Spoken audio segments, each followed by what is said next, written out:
Hi guys and welcome back to the channel Deepak Yadav Education. Welcome to the daily current affairs of 20th of April 2021. तो guys आज है तारीख 20 अप्रैल 2021 और है Tuesday. आज की तारीख से जितने भी मोस्ट इंपॉर्टेंट करंट अफेयर्स बनेंगे उन सभी करंट अफेयर्स को हम लोग डिटेल में डिस्कस करेंगे। नाउ बढ़ते हैं आगे। और गाइज अगर आप लोगों को इस लेक्चर का पीडीएफ चाहिए तो नीचे डिस्क्रिप्शन बॉक्स में आप सभी लोगों को टेलीग्राम का लिंक दे रखा है, वहां से जाकर आप लोग इस लेक्चर के पीडीएफ को डाउनलोड कर सकते हो। और अभी तक आपने इस YouTube चैनल को सब्सक्राइब नहीं किया है तो सबसे पहले सब्सक्राइब कर लेना और बेल आइकन प्रेस कर लेना ताकि आप कोई भी वीडियो का नोटिफिकेशन मिस ना कर पाओ। और ये है मेरी Instagram ID Deepak Yadav education, यहाँ पर जाकर आप लोग मुझे फॉलो कर सकते हो और अपनी जितनी भी क्वेरीज हैं वो यहाँ पर आप लोग मुझसे पूछ सकते हो। नाउ आते हैं अपने आज के सबसे पहले आर्टिकल की तरफ और काफी इंपॉर्टेंट है। यहाँ पर बात करी गई है डिस्क फूटेड बैट के बारे में। तो बेसिकली एक नए टाइप की प्रजाति है, किस चीज की? चमगादड़ की। तो एक नए टाइप की स्पीशी हम लोगों को देखने को मिली है।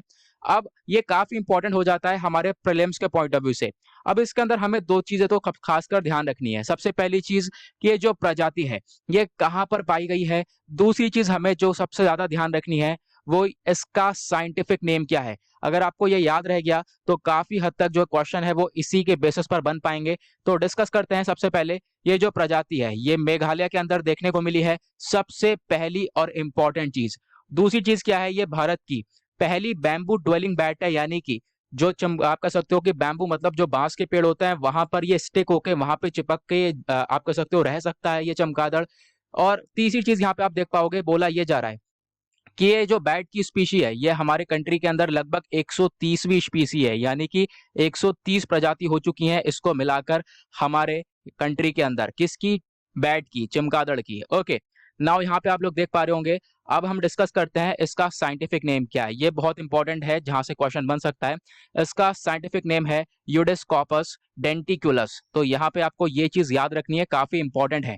कहां पर ये प्रजाति देखने को मिली है? मैंने आपको बताया म्यांमार से 1000 किलोमीटर वेस्ट साइड पर, यानी म्यांमार ये है तो इससे 1000 किलोमीटर वेस्ट साइड पर जाओगे मतलब मेघालय जो नॉर्थ ईस्टर्न स्टेट है वहां पर ये प्रजाति देखने को मिली है। तो याद रखना है मेघालय के अंदर कहां पर है, नोंगखैलम वाइल्ड लाइफ सेंचुरी। तो यहाँ पर इसी एरिया के आसपास ये देखने को मिली है। तो काफी इंपॉर्टेंट चीजें हैं जो कि आपसे पूछी जा सकती हैं। ओके, तो बढ़ते हैं आगे नेक्स्ट आर्टिकल की तरफ। वही चीज यहाँ पर बताई गई है और यहाँ पर एक चीज मैं आपको और यहाँ पे क्लियर कर देता हूँ, वो ये है कि जो ये डिस्क फुटेड बैट है इसने मेघालय के अंदर जो जितने भी चमगादड़ हैं उसके नंबर को बढ़ा दिया है। मेघालय के अंदर अब लगभग 66 चमगादड़ देख पाओगे। ठीक है, तो यहाँ पर वो बताया गया है। और हमारी कंट्री के अंदर कितनी प्रजातियां हैं? 130 हैं, 130 स्पीशीज हैं, जिसमें से 66 मेघालय के अंदर हैं और ये हाईएस्ट हैं इस पर्टिकुलर स्टेट के अंदर। ओके, नाउ चलो बढ़ते हैं नेक्स्ट आर्टिकल की तरफ। यहाँ पर बात करी गई है जन अनुशासन पखवाड़ा के बारे में। तो ये जैन क्या है तो इसके बारे में हम लोग डिस्कस करने वाले हैं। जैप क्या है बेसिकली? तो हुआ क्या है आप देख पाओगे, जो राजस्थान सरकार है, राजस्थान की गवर्नमेंट ने अनाउंस किया है जैप को। जैप का मतलब है जन अनुशासन पखवाड़ा। अब यहाँ पर एक तरीके से आप कह सकते हो लॉकडाउन कर्फ्यू है, लेकिन एक तरीके से यहाँ पर जो लॉकडाउन है उसका इस्तेमाल नहीं किया है, मतलब लॉकडाउन वर्ड का इस्तेमाल नहीं किया है। दूसरी तरफ कर्फ्यू का इस्तेमाल नहीं किया है। जो इन दोनों के बीच का आप कह सकते हो वर्ड जो भी निकल कर आएगा वो यहाँ पर उसको इस्तेमाल किया गया है जन अनुशासन पखवाड़ा, यानी कि जैप। तो आपको ये याद रखना है, एक नया टाइप की टर्म है, आपसे पूछी जा सकती है। तो आप लोग को यहाँ पर सिंपल बता देना है कि यहाँ पर क्या है, नीदर इट कॉल्ड या लॉकडाउन, यहाँ पे ना ही ये लॉकडाउन है ना ही ये कर्फ्यू है। इन दोनों के बीच का जो आप कह सकते हो जो भी टर्म निकल कर आएगी उसको हम लोग जन अनुशासन और पखवाड़ा बोलेंगे। ठीक है, तो यहाँ पर इस तरह का स्टेटमेंट दिया गया है राजस्थान की गवर्नमेंट के द्वारा कि जो देखो उनका आप कह सकते हो कर्फ्यू है उसको थोड़ा सा बढ़ा दिया गया है, लगभग 16 अप्रैल से लेकर 19 अप्रैल तक यहाँ पर कर दिया गया था। तो आप यहाँ पर आप उसके बारे में जानोगे और आने वाले टाइम पे और भी जो है हम लोग लॉकडाउन को बढ़ते हुए देख सकते हैं। और कल न्यूज़ ये भी आई थी कि यूपी के अंदर और भी बहुत सारे स्टेट्स हो चुके हैं जिनमें लॉकडाउन लगा दिया गया है। मतलब लॉकडाउन काफी तेजी से बढ़ता हुआ नजर आ रहा है हम लोगों को। ठीक है, फिलहाल यहाँ पे ज्यादा इंपॉर्टेंट आर्टिकल नहीं था, बस दो तीन चीजें थी जो कि आपको याद रखनी है। नाउ अब हम लोग बात करते हैं एक और आर्टिकल की तरफ और ये आर्टिकल भी हो जाता है काफी इंपॉर्टेंट अगर हम लोग बात करें वन डे एग्जाम्स के पॉइंट ऑफ व्यू से। तो यहाँ पे बात करी गई है international day for monuments and sites के बारे में। तो ये क्या है, हम लोग इसको डिस्कस करेंगे। सबसे पहले यहाँ पर आप लोगों को देखना है कि देखो, ये जो विश्व धरोहर दिवस है, इसको हिंदी में हम लोग यही बोलेंगे, या फिर विश्व विरासत दिवस, वर्ल्ड हेरिटेज डे भी हम लोग इसको बोलते हैं। इसको 18 अप्रैल को मनाया जाता है। ठीक है, तो यहाँ पे आपको इस चीज के बारे में ध्यान रखना है। क्यों मनाते हैं? ताकि जो भी हमारे स्मारक हैं, जो भी हमारे मॉन्यूमेंट्स हैं, हम उनको एक तरीके से प्रिजर्व कर सकें, तो इसलिए हम लोग इसको सेलिब्रेट करते हैं। नाउ यहाँ पे आप लोग देख पाओगे, हर साल, एवरी ईयर, जो यूनाइटेड नेशन है उसने मार्क कर दिया कि मतलब 18 अप्रैल को हम लोग international day for monuments and sites को सेलिब्रेट करेंगे। ठीक है, बहुत सारी कंट्रीज के अंदर, और साथ ही साथ सेलिब्रेट किया भी जाता है, और वर्ल्ड हेरिटेज डे की तौर पर भी इसको सेलिब्रेट किया जाता है। इस बार का इसका थीम जो है, विषय, ये क्या है, बहुत इंपॉर्टेंट है, विषय याद रखा करो। विषय है इसका कॉम्प्लेक्स पास्ट डाइवर्स फ्यूचर्स। जो पास्ट था हमारा, काफी ज्यादा कॉम्प्लेक्स था, काफी परेशानियां देखने को मिली है। नाउ आज अब हम लोग फ्यूचर के ऊपर इसमें फोकस करने वाले हैं। नाउ यहाँ पर दो तीन चीजें हैं जो कि आपको यहाँ पर आप एक छोटा सा आइडिया रख सकते हो इसके बारे में, बस ज्यादा डिटेल में नहीं जाना। यहाँ पे अगर हम लोग देखें ग्लोबली, जो ये डे है इसको प्रमोट किया जाता है आईकोमोस के द्वारा, यानी कि international council of monuments and sites के द्वारा इसको प्रमोट किया जाता है। 1982 में इस बॉडी ने डिसाइड ये किया था कि हम लोग 18 अप्रैल को ऐसा डे सेलिब्रेट करेंगे जिससे कि मॉन्यूमेंट्स हो गए, जो भी हमारे स्मारक हो गए, उनको एक वैल्यू दी जाए। ठीक है, उनके बारे में भी लोग समझें, उनके बारे में एक अवेयरनेस फैलाई जाए। तो यहाँ पे आप देख पाओगे, हम लोगों ने फिर उसके बाद ये 1982 में डिसाइड किया गया था, आइडिया लाया गया था। फिर 1983 में इसको अप्रूव कर दिया गया यूनेस्को के द्वारा, और फिर यहाँ पर एक तरीके से सारी चीजें पॉसिबल हो पाई। और उसके बाद हम लोगों ने यहाँ पर इस डे को सेलिब्रेट भी किया 18 अप्रैल को।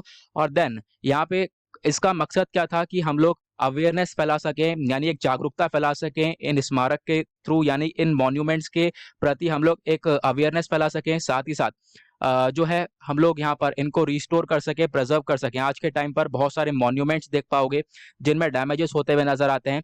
ठीक है, तो उन सबको हम लोग प्रोटेक्ट कर पाएं, तो यहाँ पर बेसिकली ये मुद्दा था।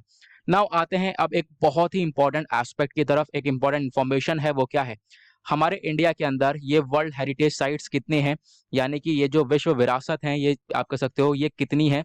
अगर हम लोग बात कर रहे हो तो यहाँ पे करेंटली अगर हम बात करें तो जो 38 हैं वो वर्ल्ड हेरिटेज साइट्स हैं। ठीक है, याद रखना है, मतलब मॉन्यूमेंट्स तो बहुत सारे हैं, लेकिन जो वर्ल्ड हेरिटेज साइट्स हैं, जो कि दुनिया के अंदर गिनी जाती हैं, दुनिया के अंदर एक उनको पॉपुलैरिटी मिली गई है, तो वो उनको 38 हैं आज के टाइम पर, जिनको वर्ल्ड हेरिटेज साइट्स में हम लोग गिनते हैं, जो कि इंडिया के अंदर लोकेटेड है।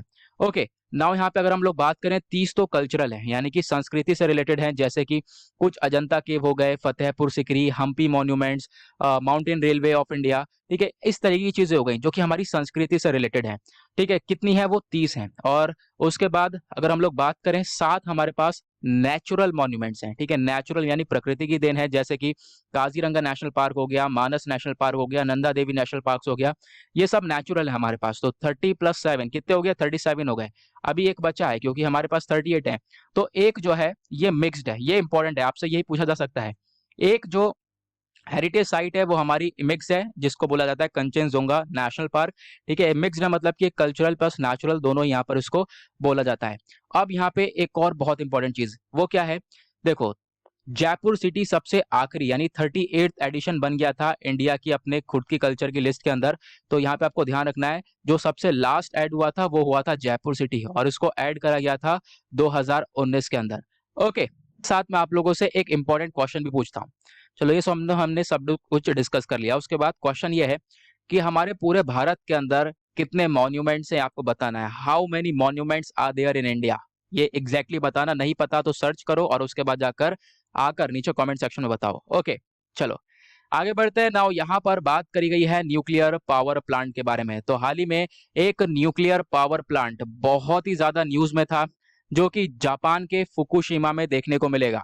नाउ ये जो न्यूक्लियर पावर प्लांट है, ये क्यों न्यूज के अंदर है? देखो, इसमें से जापान ने डिसाइड किया है कि जो 1 million ton radioactive water है, ठीक है, जिसमें रेडियो एक्टिविटीज एक्टिव से संक्रमित पानी है, उस पानी को ओशियन के अंदर छोड़ा जाएगा, इंडो पैसिफिक ओशन के अंदर छोड़ा जाएगा। तो इसके ऊपर बहुत सारी कंट्रीज अपोज कर रही हैं, लाइक चाइना हो गया। चाइना ने बोला है ऐसा नहीं हो सकता, अगर ऐसा हुआ तो देखो बहुत सारे लोग वहां पर उस जगह पर जाना ही बंद कर देंगे। दूसरी चीज, वो जो जगह है उसके अंदर जो भी सी फूड मिलता है वो सी फूड खाने से मना कर देंगे लोग, क्योंकि ऑब्वियस सी बात है रेडियो एक्टिव जो वेव्स होती हैं काफ़ी खतरनाक होती हैं, उनका असर आप सालों तक देख सकते हो। नाउ यहाँ पर ये जापान का डिसीजन को काफ़ी सारी कंट्रीज अपोज कर रही हैं। तो यहाँ पे आप देख पाओगे चाइना ने बोला है जापान से कि जो आपने डिसीजन लिया है 1 मिलियन टन रेडियो एक्टिव पानी को फुकुशिमा न्यूक्लियर पावर प्लांट से ओशन में छोड़ने का, तो उस डिसीजन को आप लोग वापस ले लो, वरना यहाँ पर अच्छा नहीं होने वाला सभी लोगों के लिए और इकोनॉमी वगैरह भी काफ़ी ज़्यादा डाउन होती हुई नज़र आ सकती है। Now here you can see Japan का मैप, और जापान के मैप में आप देख पाओगे ये है फुकुशिमा, यहाँ पर ये न्यूक्लियर पावर प्लांट है और बोला ये जा रहा है कि इस पावर प्लांट से इस वाले एरिया में यहाँ पर ये रेडियो एक्टिव वाटर छोड़ दिया जाएगा। ओके, चलो आगे बढ़ते हैं। यहाँ पे आप लोग देख पाओगे ये जो Fukushima Daiichi nuclear power plant है, इसकी पूरा का पूरा ये नाम है। ये एक डिसेबल्ड न्यूक्लियर पावर प्लांट है, मतलब आज के टाइम पर अगर हम बात करें तो ज्यादा मजबूत है नहीं, ठीक है, बहुत कमजोर सा ये पावर प्लांट देखने को मिलेगा। क्यों? इसके पीछे का रीजन क्या है? क्योंकि मार्च 2011 में क्या हुआ था, एक अर्थक्वेक आया था, बहुत बड़ा भूकंप आया था। उस कितने मैग्नीट्यूड का? 9.0 मैग्नीट्यूड का। फिर उसके बाद सुनामी देखने को मिल गई, तो उसकी वजह से भी क्या हो गया, बहुत सारा इसमें तो आप कह सकते हो डैमेज देखने को मिला इस न्यूक्लियर पावर प्लांट को। फिर उसके बाद सुनामी आई, तो सुनामी के साथ साथ जो पानी है वो इस पावर प्लांट के अंदर भर गया था। नाउ अभी तक हम लोग इस पावर प्लांट में से ये पानी को निकाल नहीं पाए हैं और बहुत सारा पानी यहाँ पर स्टोर हो चुका है। अब उस पानी की जो स्टोरेज है वो कैपेसिटी फुल हो चुकी है, अब वो पानी कहीं ना कहीं छोड़ना पड़ेगा। तो जापान ये कह रहा है कि ये जो पानी है हम लोग इस न्यूक्लियर पावर प्लांट से ओशन के अंदर डायरेक्टली छोड़ देंगे into the Pacific ocean. Okay, now यहाँ पे आप देख पाओगे उसी को लेकर काफी सारी चर्चा करी गई है। जापानीज गवर्नमेंट ने यहाँ पे अप्रूव किया है कि ये जो रेडियो एक्टिव वाटर है अपने पावर प्लांट से ये डंप कर देंगे इनटू द पैसिफिक ओशन, लेकिन बहुत सारी यहाँ पर कंट्रीज अपोज भी कर रही हैं और यहाँ पर करना भी चाहिए, क्योंकि इससे काफी हद तक नुकसान देखने को मिल जाता है उस पर्टिकुलर जगह को। ओके, तो देखेंगे आने वाले टाइम पे हम लोग को क्या क्या चीजें देखने को मिलेंगी। आपके आईआर के पॉइंट ऑफ व्यू से आर्टिकल इंपॉर्टेंट हो जाता है, एक छोटा सा आपको आइडिया होना चाहिए। चलो आगे बढ़ते हैं। नेक्स्ट आर्टिकल एक आता है हमारे कल्चर के पॉइंट ऑफ व्यू से। कल्चर आता है आपके जीएस पेपर 1 में। यहाँ पर बात करी गई है एक इंपॉर्टेंट पर्सनैलिटी के बारे में जिनका नाम है रामानुजाचार्य। ठीक है, रामानुजाचार्य। नाउ अगर हम लोग बात करें जो हमारे वाइस प्रेसिडेंट हैं एम वेंकैया नायडू जी, तो इन्होंने श्रद्धांजलि पे करी है इनकी जयंती के ऊपर। तो हमने अभी सेलिब्रेट करी है रामानुजाचार्य की जयंती, तो वहां पर इनको श्रद्धांजलि दी गई हमारे वाइस प्रेसिडेंट के द्वारा। और जो ये रामानुजाचार्य जी हैं ये ग्रेट फिलोसोफर थे, ठीक है, सेंट थे, सोशल रिफॉर्मर थे, तो यहाँ पर उनके बारे में बताया गया है। ओके, नाउ आगे बढ़ते हैं, इनके बारे में थोड़ा सा हम लोग और जानते हैं क्या क्या यहाँ पर इनके बारे में बताया गया है। तो जो रामानुजाचार्य जी हैं इनका यहाँ पर आप देख पाओगे बर्थ डेट और डेथ डेट बताई गई है, ये हमारे लिए इंपॉर्टेंट नहीं है, आप याद रखना। ये एक इंडियन फिलोसोफर थे, हिंदू थियोलॉजियन थे, सोशल रिफॉर्मर थे। यहाँ पे कुछ चीजें बताई गई हैं इनके बारे में, साथ ही साथ यहाँ पे भक्ति मूवमेंट को काफी ज्यादा सपोर्ट किया है इन्होंने, उसके बारे में बताया गया है। और जो है इन्होंने यहाँ पे आप लोग देख पा रहे होंगे बहुत सारी चीजें ऐसी बताई गई हैं जो कि आपके एग्जाम्स के पॉइंट ऑफ व्यू से तो इम्पोर्टेंट नहीं है।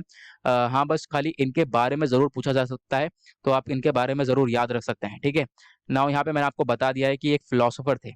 नाउ क्वेश्चन ये उठता है कि को हम लोग हिंदी में बोलते हैं दार्शनिक। ओके, तो इनके बारे में ध्यान रखना। चलो आगे बढ़ते हैं, यहाँ पर एक छोटा सा आइडिया आपको इसके बारे में होना चाहिए था। उसके बाद बढ़ते हैं एक और इम्पॉर्टेंट आर्टिकल की तरफ। ये आर्टिकल हेल्थ के पॉइंट ऑफ व्यू से आपके लिए इंपॉर्टेंट हो सकता है।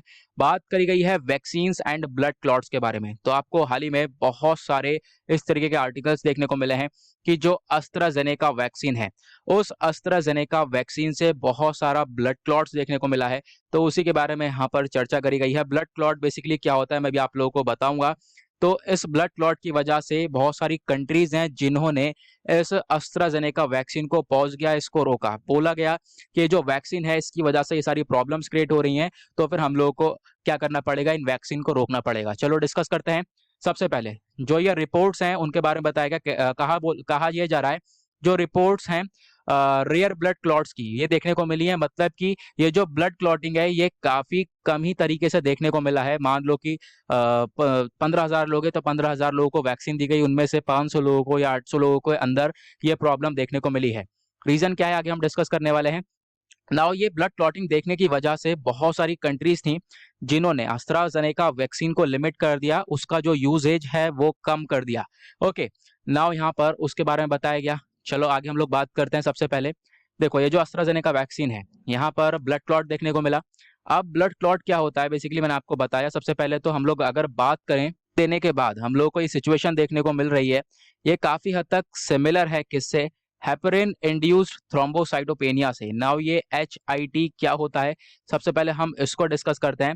सबसे पहले मैं आपको बता दूं, ये जो हेपरिन इंड्यूस्ड थ्रोम्बोसाइटोपेनिया है, ये हो जाता है एंटीबॉडीज के थ्रू। इसमें होता क्या है कि देखो, हेपरिन का मतलब क्या होता है कि जो आप कह सकते हो ब्लड थिनर होता है, मतलब कि खून जो है वो ब्लड थिनर का काम करता है, खून पतला करने का काम करता है।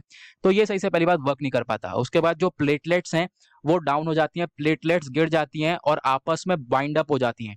ब्लड क्लॉटिंग क्या होता है, बेसिकली एक तरीके से खून जम जाना, खून एक तरह जाकर एक पर्टिकुलर जगह पर इकट्ठा होकर जम जाना, उस तरीके की हम लोग ब्लड क्लॉटिंग कहते हैं।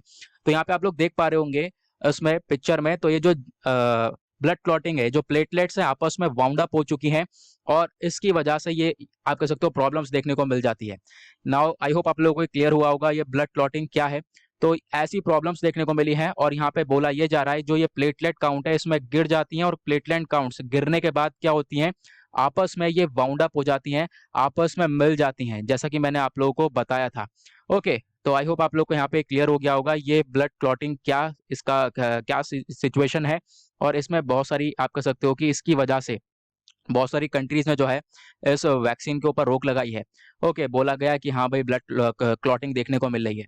नाउ यहाँ पे आप देख पाओगे, जैसा कि मैंने बताया था कि जो ये लो प्लेटलेट काउंट है, ये एक बहुत बड़ा रीजन है इसके अंदर। अगर हम बात करें तो जो भी हमारी प्लेटलेट्स होती हैं, जैसे कि जो RBCs हो गया, रेड ब्लड सेल्स हो गया, तो ये जो प्लेटलेट्स काफ़ी कम हो जाती हैं। कम होने के बाद जो आपस में वाउंड अप हो जाती हैं, आपस में जो है एक तरीके से बाइंड हो जाती हैं। देखो उसके बारे में बताया गया है, कॉम्प्लेक्सली बाइंड हो जाती हैं। जैसा कि मैं आपको एक बार पिक्चर में दिखा देता हूँ। जैसे कि मान लो ये आर्टरी है, इस आर्टरी में से आप कह सकते हो ये ब्लड है, वो आपका फ्लो हो रहा है, यहाँ पे आप लोग देख पाओगे। और फिर फ्लो होते होते एक जगह पर ये वाउंड अप हो गया है। ओके, ये था सिंपल सा कॉन्सेप्ट, इसके बारे में जरूर ध्यान रखना। चलो बढ़ते हैं आगे नेक्स्ट आर्टिकल की तरफ। यहाँ पर बात करी गई है वर्ल्ड लिवर डे के बारे में। अगेन एक इंपॉर्टेंट आर्टिकल है। वर्ल्ड लिवर डे को हम लोग ऑब्जर्व करते हैं 19 अप्रैल को, तो इसके बारे में ध्यान रखना है और इससे आपसे क्वेश्चन बन सकता है। और हम लोग क्यों सेलिब्रेट करते हैं, ताकि जो लिवर से रिलेटेड काफी सारी बीमारियां हैं उनके प्रति एक जागरूकता फैलाई जाए, उनके प्रति एक अवेयरनेस फैलाई जाए। That is why we celebrate world liver day. Now यहाँ पे हम लोग बात करते हैं लिवर डे के बारे में। तो जो लिवर है, सबसे पहली बात, जो आपका एक मेन ऑर्गन है, ये मोस्ट इंपॉर्टेंट पार्ट है हमारे ह्यूमन बॉडी का। और अगर हम लोग बात करें ब्रेन के बाद जो सेकंड ग्रेटेस्ट ऑर्गन बोला जाता है वो लिवर बोला जाता है। लिवर से ही सारे फंक्शंस आप लोगों को देखने को मिलेंगे। हमारी जो बॉडी परफॉर्म करती है काफी हद तक डिपेंडेंट होती है लिवर के ऊपर। अगर हम लोग बात करें, ये लिवर जो है ये परफॉर्म करता है नंबर ऑफ इक्विसेंशियल फीचर्स, जो फीचर्स हैं बहुत सारे परफॉर्म करे जाते हैं। जैसे कि डाइजेशन का काम लिवर करता है, इम्यूनिटी का काम लिवर करता है, और उसके बाद मेटाबॉलिज्म का काम करता है। आपने कोई खाना क्या है तो उसके जो न्यूट्रिएंट्स है उसको स्टोर करने का काम लिवर करता है। तो आप समझ सकते हो लिवर का एक बहुत ही इंपॉर्टेंट रोल है हमारी बॉडी के अंदर। जो भी हम लोग खाते हैं वो सब लिवर के थ्रू पास होता है। ठीक है, वो इन्फेक्शन से लड़ता है लिवर हमारा, आप कह सकते हो। उसके बाद जो है बहुत सारी टॉक्सिन्स होते हैं। ठीक है, टॉक्सिन्स को रिमूव करता है, कोलेस्ट्रॉल जो होता है उसको कंट्रोल करता है, ब्लड शुगर को रेगुलेट करने का काम भी लिवर ही करता है, प्रोटीन्स को बनाता है, डाइजेशन को सपोर्ट करता है। तो लिवर के इतने सारे रोल्स हैं। आई होप आप लोग को ये रोल्स क्लियर हो गए होंगे। ये आपके साइंस एंड टेक के पॉइंट ऑफ व्यू से अगेन इंपॉर्टेंट हो जाएगा। यहाँ पे बायोलॉजी से रिलेटेड आपसे क्वेश्चन पूछा जा सकता है। नाउ यहाँ पे अगर हम लोग बात करें तो जो लिवर है उसके यहाँ पे मैंने आपको बता दिया क्या क्या रोल्स हैं। बोला ये जा रहा है आपको लिवर का अपना ख्याल भी रखना चाहिए, ध्यान रखना चाहिए आपको। अगर हेल्दी लाइफस्टाइल चाहिए तो आपका एक लिवर काफ़ी हेल्दी होना चाहिए। उसके लिए आपको एक बैलेंस्ड ईटिंग रखनी पड़ेगी, यानी आपको अच्छा अच्छा खाना पड़ेगा। ठीक है, और यहाँ पे अच्छा अच्छा खाने के साथ आपको लिवर को अपने मेंटेन करके रखना पड़ेगा। क्योंकि ज़्यादा आप कोलेस्ट्रॉल भरी चीज़ें खाओगे तो ज़्यादा कोलेस्ट्रॉल को आप कह सकते हो लिवर कितना ज़्यादा रेगुलेट कर सकता है, एक हद तक ही रेगुलेट कर सकता है। लेकिन आप ज़्यादा ओवरडोज कर रहे हो चीज़ों को तो तब लिवर भी फेल हो सकता है। और लिवर फेल होना मतलब एक बहुत ही ज़्यादा बड़ी बीमारी। ठीक है, बहुत ज़्यादा बड़ी बीमारी क्या कह सकते हो, काफ़ी खतरनाक चीज़ हो जाती है। नाउ यहाँ पे जो वर्ल्ड लिवर डे है इसको हम लोग ने सेलिब्रेट किया 19 अप्रैल को, ताकि जो है जागरूकता फैलाई जाए। मैंने आपको बताया जागरूकता किस चीज के प्रति फैलाई जाए, लिवर से रिलेटेड जितनी बीमारियां हैं उनके प्रति एक अवेयरनेस फैलाई जाए, ताकि लोगों को पता चले कि भाई हाँ, यहाँ पर ये सारी चीज़ों की वजह से आप गंदा खाना खा रहे हो तो उसकी वजह से भी आपके लिवर से रिलेटेड डिजीज हो सकती हैं। जो भी आप खा रहे हो, जो भी आप पी रहे हो, वो आपके लिवर के थ्रू ही पास होगा। तो आपको अच्छी तरीके से अपने लिवर का ख्याल रखना है, तभी आप एक हेल्दी लाइफस्टाइल जी पाओगे। आगे बढ़ते हैं नेक्स्ट आर्टिकल की तरफ, आज का लास्ट आर्टिकल और वेरी वेरी इंपॉर्टेंट आर्टिकल। देखो यहाँ पे क्या बातचीत करी गई है, ये आर्टिकल अभी पिछले कुछ दिनों से बहुत ही ज्यादा न्यूज के अंदर है।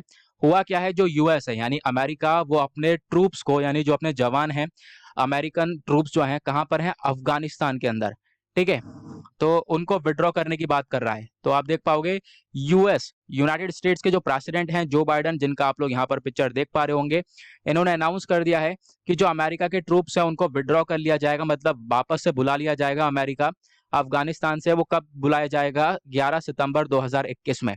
नाउ आप सोच रहे होंगे ये अमेरिका में यूएस के जवान कब पहुंच गए, तो ये बहुत लंबी कहानी है। ये आपको मैं थोड़ा सा कहानी के बारे में बताता हूँ। यह है साल 2001 की बात, ठीक है। साल 2001 में क्या हुआ था, यूएस के ऊपर एक अटैक हुआ था, ठीक है। आप देख पा रहे होंगे यूएस की बिल्डिंग पे इस तरीके से एक अटैक हुआ था, जो कि आप लोग देख पा रहे हो। बिल्डिंग के अंदर ये प्लेन जाकर घुस गया था, ठीक है, जैसा कि आप लोग यहाँ पर इस पिक्चर में देख पा रहे होंगे।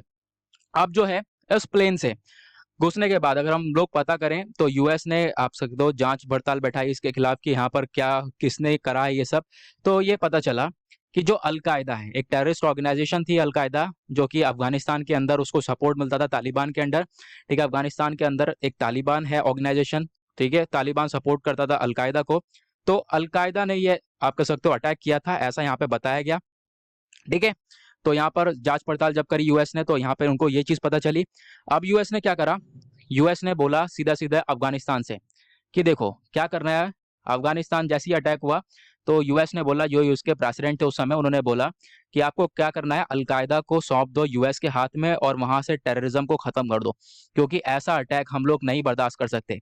लेकिन क्या हुआ, अफगानिस्तान के अंदर तालिबान था एक साइड, मैंने जैसा कि आपको बताया, तो तालिबान ने सीधा सीधा मना कर दिया था। तालिबान ने बोला कि हमारे पास कोई भी ओसामा बिन लादेन नहीं है। हाँ सॉरी, मैंने आपको ये बताना भूल गया, यूएस ने मांग करी थी ओसामा बिन लादेन की, क्योंकि ये जो अटैक है उसके पीछे था ओसामा बिन लादेन, और बोला था कि देखो ये जो ओसामा बिन लादेन है इसको हमारे हाथ में सौंप दो, और जो है यहाँ पर इस पूरे अलकायदा को खत्म करो, उखाड़ के फेंक दो, इस टेररिज्म को खत्म कर दो। लेकिन तालिबान ने ऐसा नहीं माना। फिर उसके बाद बहुत सारी स्ट्राइक्स वगैरह हुई, एयर स्ट्राइक्स कर दी, और यूएस के जवान तब जाकर वहां पर देखने को मिल रहे थे। तो साल 2001 में जो है यूएस के जवान जो है, यूएस के ट्रूप्स एंटर कर गए थे अफगानिस्तान में। तो आप देख पाओगे लगभग 20 साल होने वाले हैं, और 20 साल होने के बाद भी अभी तक हम लोग यूएस जो है वो अपने ट्रूप्स को विड्रॉ नहीं कर पाया है। तो उसी को लेकर बातचीत करी गई है कि यूएस है अपने, अब 20 साल पूरे हो जाएंगे सितंबर में, तो 11 सितंबर तक क्या करेगा, यूएस अपने जो भी ट्रूप्स हैं अफगानिस्तान के अंदर उनको विड्रॉ करेगा। नाउ अब अफगानिस्तान के अंदर क्या सिचुएशन देखने को मिल रही है, मैं आपको एक चीज और बता दूं। अफगानिस्तान के अंदर देखो, एक तरफ है अफगान गवर्नमेंट, ठीक है, एक तरफ है अफगान गवर्नमेंट और दूसरी तरफ है तालिबान। तालिबान एक मुस्लिम ऑर्गेनाइजेशन है, जैसा कि मैंने बताया, टेररिस्ट ऑर्गेनाइजेशन भी बोलते हैं। तो इन दोनों के बीच में बहुत सारे डिस्प्यूट्स देखने को मिलते हैं, ठीक है। अब ये जो डिस्प्यूट्स हैं ये क्या है, तालिबान चाहता है कि तालिबान पूरी तरह से रूल करे, किसके ऊपर, अफगानिस्तान के ऊपर। अफगान गवर्नमेंट चाहती है कि अफगान गवर्नमेंट के हिसाब से चले चीजें, वहां पर एक डेमोक्रेसी बने, ठीक है। यहाँ पे ये अफगान चाहता है, जो सरकार है वहां की वो चाहती है। अब जो यूएस के ट्रूप्स हैं, यूएस के ट्रूप्स आए थे यहाँ पर अलकायदा को खत्म करने, और यूएस ने ये काम कर भी दिखाया था, ओसामा बिन लादेन को मार भी दिया था। लेकिन यहाँ पर आप देख पाओगे जो घटना थी 2001 में घटी थी, लेकिन ओसामा बिन लादेन कब मरा था, वो मरा था 2011 में। और ये भी ध्यान रखना है, ओसामा बिन लादेन अफगानिस्तान के अंदर नहीं मरा था, अफगानिस्तान से बोला जाता है भाग गया था पाकिस्तान में, और ओसामा बिन लादेन कहाँ पे मरा था, पाकिस्तान के अंदर। ओके, नाउ यहाँ पे अगर हम लोग बात करें, देखो ये डिस्प्यूट मैंने आपको समझा दिया क्या है। अब दूसरी तरफ यहाँ पे बोला यह जा रहा है, इशू ये भी उठ रहा है कि यूएस अब यहाँ पर अपने ट्रूप्स को तो निकालेगा, लेकिन यूएस के ट्रूप्स यहाँ पर एक तरीके से अभी भी प्रोटेक्ट कर रहे हैं अफगान गवर्नमेंट को, क्योंकि आज के टाइम पर अफगान गवर्नमेंट जो है रोल अपना निभा रही है, लेकिन दूसरी तरफ तालिबान चाहती है कि उनका रूल आए। तो यूएस की जो ट्रूप्स हैं, यूएस के जो जवान है, वो यहाँ पर एक तरीके से लड़ रहे हैं तालिबान से यहाँ पर बचा रखा है पूरी अफगानिस्तान को, इस टेररिस्ट ऑर्गेनाइजेशन से बचा रखा है। तो अब यहाँ पे मुद्दा ये भी उठ रहा है कि यूएस अगर यहाँ पर बाहर निकाल लेता है अपने ट्रूप्स को, तो बहुत सारी सिचुएशन क्रिएट होती हुई नजर आ सकती हैं, बहुत सारी प्रॉब्लम्स ऐसी नजर आ सकती हैं कि जो आप कह सकते हो कि तालिबान है वो वापस से अपनी ये हरकतें दिखा सकता है। तो यहाँ पर ये बेसिकली बोला जा रहा है। तो यहाँ पर ये पूरा का पूरा मुद्दा था, ये मैंने आपको समझा दिया। फिलहाल देखेंगे अभी क्या होगा। अभी यहाँ पर डिसीजन लिया जा रहा है। बराक ओबामा यानी जो हमारे फॉर्मर यूएस के प्रेसिडेंट हैं, बराक ओबामा, जॉर्ज बुश, इन सब से यहाँ पे बातचीत कर लिया जो बाइडन ने। अब यहाँ पे इसका अनाउंसमेंट भी कर दिया गया है। अब देखेंगे आने वाले टाइम पे कि सारे ट्रूप्स कैसे वापस से आप कह सकते हो विड्रॉ करे जाएंगे या नहीं करे जाएंगे। ओके, काफी लंबा मुद्दा था, बहुत इंपॉर्टेंट मुद्दा था, क्योंकि ये आपको द हिंदू में लगभग हर वीक में ये एडिटोरियल के फॉर्म में देखने को मिल जाता है। तो बहुत इंपॉर्टेंट ये न्यूज़ है, मैंने आपको यहाँ पर क्लियर कर दी है। नाउ इसी के साथ करते हैं हम लोग अपने इस वीडियो को एंड। आई होप आप लोगों को सारी चीज़ें क्लियर हो गई होंगी। कुछ नई नई चीज़ें मैंने आज के वीडियो में ट्राई करी थी, आपको वो चेंज दिख रहा होगा। पसंद आई तो वीडियो को जरूर लाइक ज़रूर करें। और सबसे पहले तो थैंक यू, क्यों 30K सब्सक्राइबर्स के लिए कल हमारे 30,000 की फैमिली पूरी हो चुकी है। तो सबसे बड़ा थैंक यू आप सभी लोगों को, ये सब आपकी वजह से पॉसिबल हो पाया है। नाउ मैं कोशिश करूंगा मैं नई नई बहुत सारी चीज़ें ट्राई करूं, बहुत सारे इंपॉर्टेंट एस्पेक्ट्स, इंपॉर्टेंट चीज़ें लेकर आऊँ आप लोगों के लिए। मंथली जो है इंपॉर्टेंट वीडियोस लेकर आऊँ जो कि ऑल गवर्नमेंट एग्जाम्स, सभी गवर्नमेंट एग्जाम्स के पॉइंट ऑफ व्यू से इंपॉर्टेंट हो। मेरी एक कोशिश रहेगी, क्योंकि मैंने शुरू कर दिया है पीपीटीज को बनाना।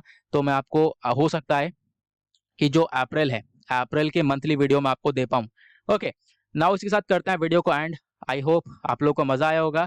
मिलते हैं आप लोगों से नेक्स्ट वीडियो में। आज के लिए bye bye, have a nice day.